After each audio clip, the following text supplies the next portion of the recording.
আসসালামু আলাইকুম। দেখুন ভাই, আবার জুলাই যুদ্ধ শুরু হয়েছে। ছাত্রদের উপর কিভাবে হামলা করতেছে প্রশাসনের লোক।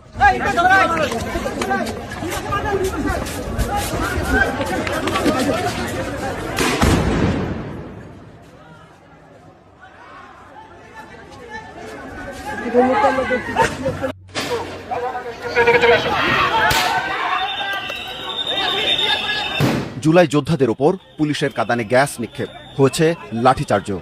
পুলিশের এমন অবস্থান, তখন কয়েকজন আহত হয়েছেন। এক পর্যায়ে পুলিশের সঙ্গে বিক্ষোভকারীদের সংঘর্ষ হয়েছে, ঘটেছে পাল্টাপাল্টি ধাওয়ার ঘটনা। তখন কয়েকটি যানবাহন ভাঙচুর করা হয়, এমনকি ইটপাটকেল নিক্ষেপ ও অগ্নিসংযোগও করা হয়। সংঘর্ষের শুরু শুক্রবার বেলা 1:15টার পর থেকে। সকালে জুলাই শহীদ পরিবার ও আহত যোদ্ধা ব্যানারে আন্দোলনকারীরা সংসদ ভবনের গেট টপকে সনদ স্বাক্ষর অনুষ্ঠানের মঞ্চের সামনে অবস্থান নেন। 1:15টার দিকে মঞ্চের সামনে থেকে জুলাই যোদ্ধাদের সরিয়ে দেয় পুলিশ, কয়েকজনকে লাঠি পেটাও তাদের সরিয়ে দেয়। 1:45টার দিকে সেখানে পুলিশ কাঁদানে গ্যাস নিক্ষেপ করে। তখন সংসদ ভবনের সামনে মানিক মিয়া অ্যাভিনিউয়ে আগুন জ্বলতে দেখা যায়। এক পর্যায়ে পুলিশ ধানমন্ডি বয়েজ স্কুলের সামনের দিকে সরিয়ে দেয় বিক্ষোভকারীদের। তখন তারা থেমে থেমে ইটপাটকেল নিক্ষেপ করছিলেন। আরেকটি দলকে পুলিশ খামারবাড়ি মোড়ের দিকে সরিয়ে দেয়।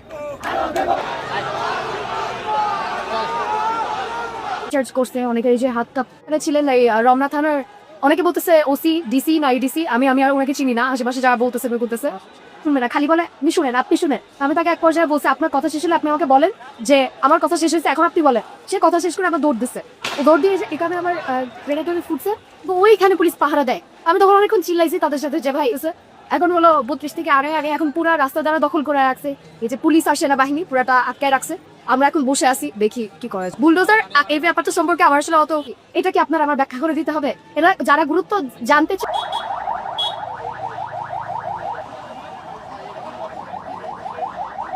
একজন আইন শৃঙ্খলা সদস্য এখন সাউন্ড গেনে মারছে, সেখান থেকে আমরা আপনাদেরকে দেখাচ্ছি।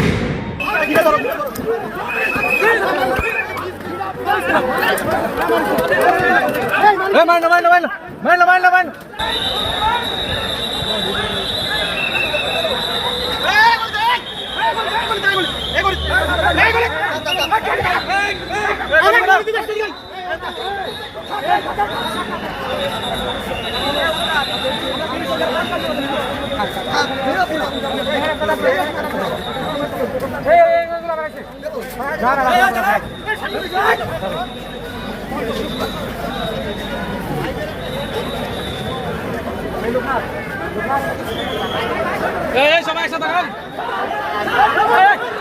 আস্তে আস্তে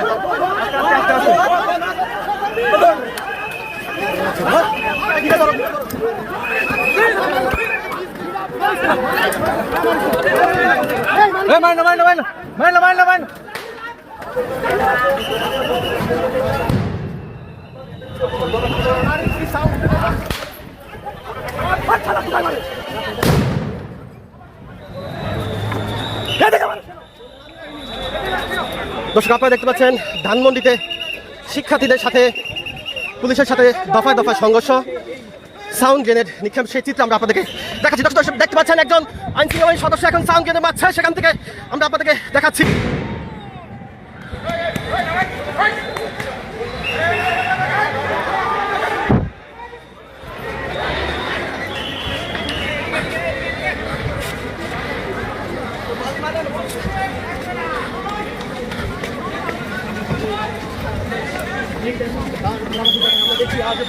দেখতে পাচ্ছেন একজন পুলিশ সদস্য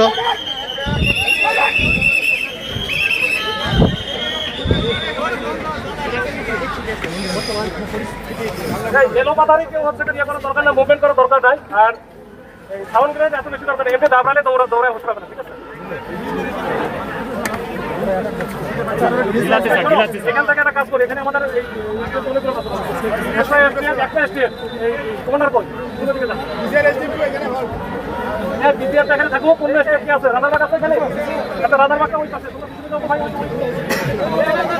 আমার কথা হইলো, এই যে পুলিশ প্রশাসন আর্মি এরাও তো চাকরি করে, সরকারি চাকরি করে, এরা মানে জনগণের সেবক, হ্যাঁ, বেতনভুক্ত কর্মচারী। এরা আমাদের সেবা করবে, জনগণের সেবা করবে, কিন্তু এরা জনগণের উপরে হামলা কেন করতে আসে? এই যে পুলিশ বলেন, আর্মি বলেন, র্যাব বলেন, এরা তো আপনার অনুমতি ছাড়া কারোর উপর আক্রমণ করতে পারে না, তাহলে তাদেরকে এই ছাত্রদের উপর আক্রমণ করতে আছে এই অনুমতিটা তাদের কে দিয়েছে?